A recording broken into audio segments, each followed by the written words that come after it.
अस्सलामुअलैकुम दोस्तों, मैं वफ़ा लांगो आपको अपने चैनल ग्रामर इन डिटेल में खुशामदीद कहता हूँ। जैसे कि मैंने आपको कहा, हमारे चैनल का नाम ही है ग्रामर इन डिटेल। इसी वजह से मैंने इस टॉपिक को मैंने अपने इंग्लिश लेक्चर्स में भी स्टार्ट किया था। सेंटेंस को पढ़ाने के बाद, सेंटेंस के पार्ट्स को पढ़ाने के बाद यहाँ पे भी हम इसको इसी तरह कंटिन्यू रखेंगे, ताकि आपको उर्दू और इंग्लिश लेक्चर्स ढूंढने में मुश्किल ना हो। लेक्चर्स का कोड वही होगा, लेक्चर 1 सेंटेंस, तो फिर आपको इंग्लिश में मिलेगा लेक्चर 1 1 अबाउट सेंटेंस, आपको ब्रैकेट में उर्दू में मिलेगा, जिसमें आप सुनना चाहें, जिसमें आपको आसानी हो। लेकिन उर्दू के साथ साथ आप इंग्लिश को भी सुनते जाए, ताकि आपकी इंग्लिश भी इम्प्रूव हो और आपको अच्छा खासा समझ भी आ जाए। अच्छा, सेंटेंस पढ़ने के बाद आज हम ग्रामर को डिस्कस करेंगे। ग्रामर है क्या?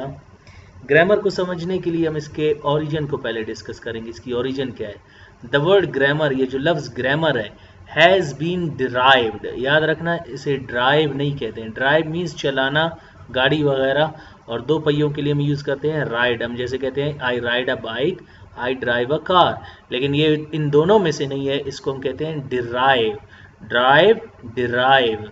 The word grammar has been derived from a Greek word. इसको ग्रीक जुबान से लिया गया है, ग्रामा से, विच मीन्स रूल्स, जिसके क्या मानी है? रूल्स।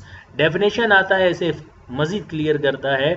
डेफिनेशन क्या है? The key of any language, किसी भी जुबान के चाबी को, the key of any language is called grammar. उसको हम क्या कहते हैं? ग्रामर।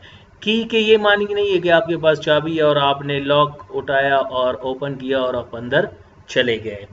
इसके मानिए यानी उसके आपको रूल्स और रेगुलेशंस आते हो। जैसे ये डेफिनेशन इसको मजीद क्लियर करता है। देखिए, the rules and regulations of any language is called grammar. किसी भी जुबान के कानून और कवायद को, rules and regulations of any language is called grammar. किसी भी जुबान के कानून और कवायद को हम क्या कहते हैं? ग्रामर। देखिए, ग्रामर के बारे में एक नोट है। तीसरे डेफिनेशन को स्टार्ट करने से पहले इस नोट को समझने की कोशिश करते हैं। देखिए, it is said grammar is not essential. ये कहा गया है कि ग्रामर इतनी ज़रूरी नहीं, लेकिन but for those who commit mistakes, those who commit mistakes, जो गलतियां करते हैं उनके लिए ग्रामर इंतहाई ज़रूरी है। देखें, ग्रामर का रोल क्या होता है हमारे लैंग्वेज में। इसका रोल होता है एज अ मैकेनिक। देखिए, अगर आपके पास एक गाड़ी है, आप इसको चला रहे हैं, आपको कोई भी दिक्कत नहीं होगी तो आप चलाते रहेंगे। इसमें अगर कोई भी मसला आपको पेश आता हो तो फिर आप क्या करते हैं? इसको किसी मैकेनिक के पास ले जाते हैं। तो ग्रामर आपका क्या होता है? मैकेनिक होता है। इसमें अगर आपको इंजन में कोई मसला आ रहा है, आपको ऑयल चेंजिंग में कोई मसला आ रहा है, इसका कोई भी और भी टेक्निकल या मैकेनिकल प्रॉब्लम हो सकता है, तो फिर आप किसकी रुख करते हैं? आप जाकर किसी मैकेनिक की रुख करते हैं। तो इसी तरह ग्रामर आपका मैकेनिक है। Grammar is not essential but for those who commit mistakes. Going to the mechanic is not essential, but when you get any problem, you get stuck somewhere have some sort of you have got some sort of problem in your car, then you take the support of a mechanic. इसी तरह mechanic पे जाने की आपको दिक्कत कब होती है? जब आप ये कहते हैं कि मैं उस वक्त जाऊंगा जब कोई दिक्कत मुझे महसूस हो। तो इसी वजह से जब आप इंग्लिश बोल रहे हो, नो डाउट करेक्ट, लेकिन जब आपको कोई दिक्कत या मुश्किल आए तो फिर आप किसका रुख करते हैं? आप मैकेनिक का। सो ग्रामर आपका मैकेनिक है लैंग्वेज में, ये रोल अदा करता है मैकेनिक का। होप आपको ये समझ आ गया। अब यहाँ पे देखिए, थर्ड इसका जो डेफिनेशन है उसको टोटली क्लियर कर देता है। Systematic study of any language is called grammar. Systematic study means जब आप उसको पूरे तौर पे समझते हैं और आप उसके रूल्स एंड रेगुलेशंस जानते हैं, उसको कहते हैं सिस्टमैटिक स्टडी। देखें, ये जुमला है आई प्ले क्रिकेट, मैं क्रिकेट खेलता हूँ।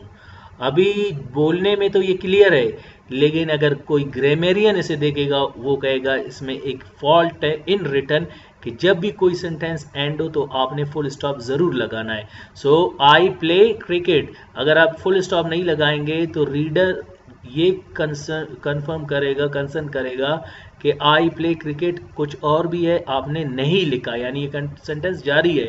फुल स्टॉप ये कहता है कि ये अब स्टॉप हो गया, ख़त्म, इसके बारे में और कुछ नहीं, तो हम इसे क्या कहते हैं, फुल स्टॉप। ये बहुत ज़रूरी होगा।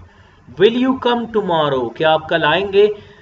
अभी देखो सवाल पूछा जा रहा है तो फिर आप यहाँ पे फुल स्टॉप की बजाय क्वेश्चन मार्क लगाएंगे तो यहाँ पे ये इंपॉर्टेंट होगा। सो ग्रामर ज़रूरी नहीं, लेकिन इस तरह की जो गलतियाँ हम करते हैं, जिनको हम मिस्टेक्स कहते हैं, बल्कि ब्लंडर्स कहते हैं, इनको संवारने के लिए, अपने लैंग्वेज को और ब्यूटीफाई करने के लिए, उसको और स्ट्रॉन्ग बनने के लिए आपको ग्रामेरियन बनना पड़ता है कि आपको कोई मसला नहीं ना हो।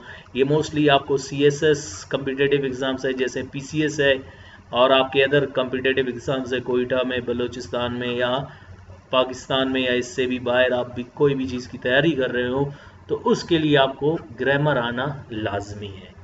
काइंड्स ऑफ ग्रामर की तरफ आते हैं। देखें, एक और सेंटेंस में बनाता हूँ, उसके बारे में आप सोचें। आई डज वर्क, अभी आप कहें ये जुमला दुरुस्त है या नहीं। आई डज वर्क, अभी आप सोच रहे होंगे कि आई डज वर्क गलत होगा, क्योंकि आप ये आई सोच रहे हैं। मैं ये आई की बात नहीं कर रहा हूँ, मैं पर्सनल आई की बात नहीं कर रहा हूँ, मैं ऑर्गन आई यानी आंख की बात कर रहा हूँ। आई डज वर्क, तो ये जुमला सही होगा।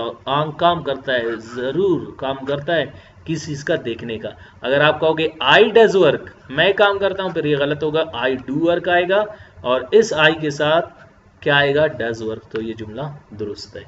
समहाउ काइंड्स ऑफ ग्रामर 4 है। एक है साइंटेक्स, दूसरा है ऑर्थोग्राफी, थर्ड है एटिमोलॉजी, फोर्थ है प्रोसोडी और फोनोलॉजी।